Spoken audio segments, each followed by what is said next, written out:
जय श्री राधे कृष्णा साथियों। मैं भी कृष्णा ज्ञान सारा चैनल में आपका स्वागत करती हूँ।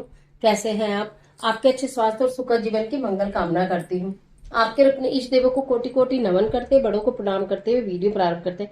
साथियों, आज एक बहुत भगवान शिव की प्रसिद्ध पौराणिक और सिद्ध कहानी लेकर मैं आपके बीच में, यानी कहानी का नाम मैं बोलूं तो संकल्प की शक्ति।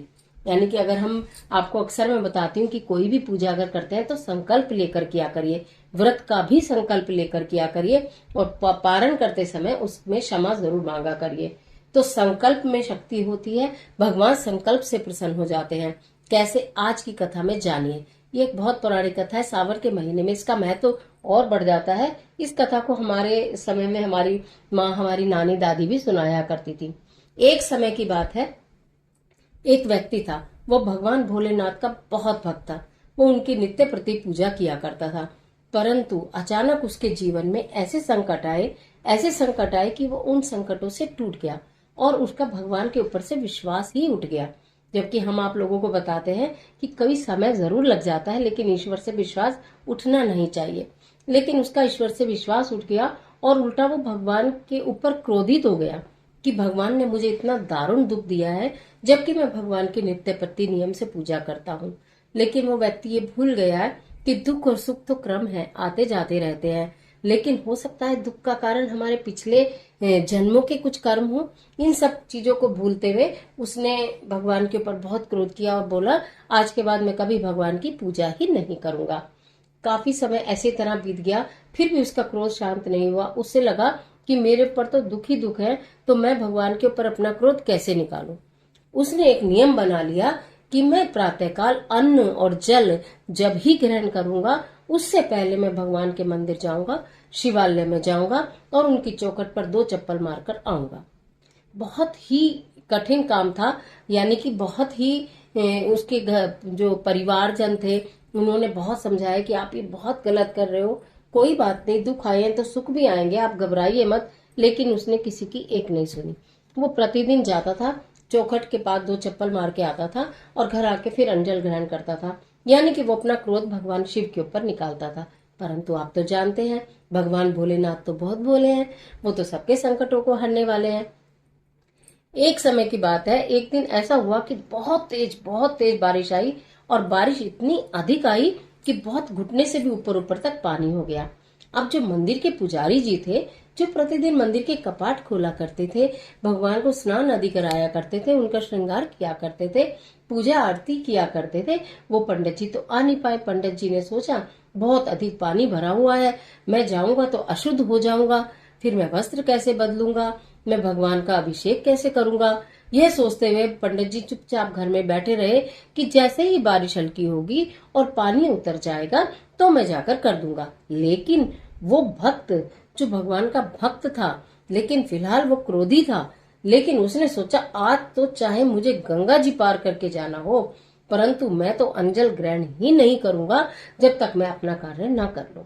और ऐसा सोचकर वो खूब गहरे पानी में उतरता चलता चला गया कि मुझे तो जरूर ही जाना है।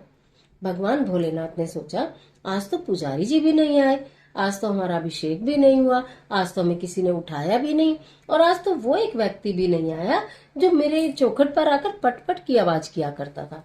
ऐसा भगवान सोच ही रहे थे, लेकिन वो पानी में फिसलता गिरता किसी न किसी तरह भगवान जी के दरवाजे पर पहुंच गया और चौखट पर जाकर उसने जैसे चप्पल पटपट की 2 बार, भगवान जी प्रकट हो गए। भगवान जी कहने लगे, भक्त मैं तुमसे बहुत प्रसन्न हूँ, तुम जो मांगना चाहते हो मांग लो। उन्होंने कहा, मुझसे प्रसन्न क्यों हो? मैं कोई आपकी पूजा वूजा नहीं करने आता हूँ, मैं कोई आपसे प्रसन्न नहीं हूँ, मैं आपको कुछ मानता नहीं हूँ, मैं बहुत नास्तिक हो गया हूँ और मैं तो आपको चप्पल मारने आता हूँ आपकी चौखट पे, क्योंकि आपने मेरे साथ बहुत बुरा किया। भगवान जी प्रसन्न मुद्रा में चुपचाप मुस्कुराते रहे। कह रहे, भक्त तुम्हें जो भी कुछ कहना है कह लो, पर मैं तुमसे प्रसन्न हूँ। क्योंकि वो पुजारी जी जो आकर मंदिर के कपाट खोला करते थे, जो आकर हमें हमारा अभिषेक किया करते थे, हमें निद्रा से जगाया करते थे, वो पुजारी भी आज भयंकर बारिश को और पानी को देखकर नहीं आए। लेकिन तुमने अपना संकल्प पूरा किया। जो तुमने एक संकल्प उठाया था कि मैं तुम्हारी चौखट पर, भगवान की चौखट पर आए बिना अन्न जल ग्रहण नहीं करूंगा, तो तुम इतनी भारी बरसात में पानी में फिसलते गिरते मेरी चौखट तक आए हो। तो इसलिए हे भक्त, मैं तुमसे बहुत प्रसन्न हूँ, जो तुम मुझसे मांगना चाहते हो मांग लो। अब तो वो व्यक्ति बहुत बुरी तरह घबरा गया, रोने लगा, गड़बड़ाने लगा, कहने लगा, हे भगवान, आप कितने दयालु हो। मैं तो आपकी चौखट पर प्रतिदिन चप्पल मार के जाता था, और आप कह रहे हो कि मैं आपकी चौखट पर सर झुकाने आता था। आप मुझे यहाँ पर वरदान देना चाहते हो, और मैं कितना बड़ा नास्तिक हो गया था। मैंने आपकी पूजा पर, फल पर शक किया, मैंने आपको बहुत भला बुरा कहा, मैंने आपके ऊपर क्रोध करा, और उसके बावजूद हे प्रभु, आप मेरी मदद कर रहे हो, आप मुझे वरदान लेने के लिए कह रहे हो, आप मुझे बोल रहे हो जो मांग लो भगवान, मुझसे बहुत बड़ी गलती। और ये कहने के बाद वो चौखट के ऊपर सिर पटक पटक कर रोने लगा। भगवान ने उसे उठाया कि नहीं, अब तुम मत रहो, तुम्हारे बुरे दिन कट गए। वो तुम्हारा कुछ बुरा समय था जिसमें चाहकर भी मैं कुछ नहीं कर पाया, लेकिन अब वो दिन कट गए हैं, अब जो तुम चाहोगे वो मैं दूंगा। तो उस व्यक्ति ने कहा, मुझे अब कुछ भी नहीं चाहिए प्रभु, मुझे तो बस आपकी भक्ति चाहिए। जो मुझसे गलती हुई है उसका मुझे प्रायश्चित चाहिए। भगवान ने कहा कि तुमने संकल्प से जो भी कुछ किया, तुमने चप्पल पटपट की, लेकिन मैंने सोचा तुम अपना मस्तिष्क मेरी चौखट पर रगड़ रहे हो, जिससे कि तुम्हारी किस्मत की बुरी लकीरें मिट गईं। तो अब तुम जो चाहते हो वो होगा। उसने भक्ति मांगी, लेकिन प्रभु ने भक्ति के साथ साथ उसे धन, वैभव, सुख, समृद्धि सब कुछ दिया।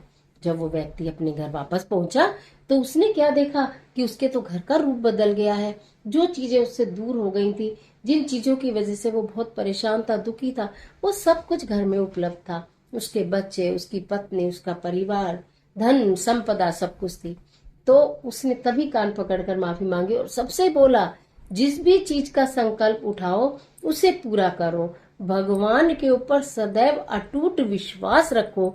अगर कभी कोई कमी होती है उसमें कहीं ना कहीं हमारे कर्मों का हेर फेर होता है, उन दिनों में संतोष रखो और भगवान की भक्ति निरंतर जारी रखो, फल जरूर मिलेगा। तो भक्तों, आज की ये कहानी आपको कैसी लगी? आशा करती हूँ ये कथा श्रावण माह में सुनने से निश्चित संकल्प की शक्ति का आपको आभास होगा। आप जो भी कार्य करेंगे संकल्प लेकर करेंगे, ईश्वर आपकी सारी मनोकामनाएं पूर्ण करेंगे। भगवान भोलेनाथ बहुत भोले हैं, अपने भक्तों पर दया करते हैं, तो आप पर भी दया अवश्य करेंगे। आज के लिए इतना ही, इजाजत दीजिए। आशा करती हूँ कहानी आपको निश्चित बहुत अच्छी लगेगी। सावन के पूरे माह में इस कथा का श्रवण करना और दूसरों को भी ये कथा जरूर सुनाना, हो सके तो औरों को ये कथा फॉरवर्ड करना। वो कथा सुनेंगे भी और इसको श्रवण करेंगे और इसको पालन भी करेंगे कि हमें भगवान के ऊपर क्रोध नहीं करना चाहिए। ये कहानी आपको कहीं किताब, पुस्तक या कहीं नहीं मिलेगी, क्योंकि ये बहुत प्राचीन वो कथा है जो हमें अपने समय में सुनने के लिए मिला करती थी और मैंने आपके साथ शेयर की। तो इजाजत दीजिए। कमेंट बॉक्स में अगर ये कहानी आपको अच्छी लगी, कथा अच्छी लगी, तो इसको लाइक कीजिएगा। कमेंट बॉक्स में ओम नमः शिवाय लिखिएगा। अपने फ्रेंड के साथ शेयर करना बिल्कुल मत भूलिएगा। भोलेनाथ आपकी मदद करें।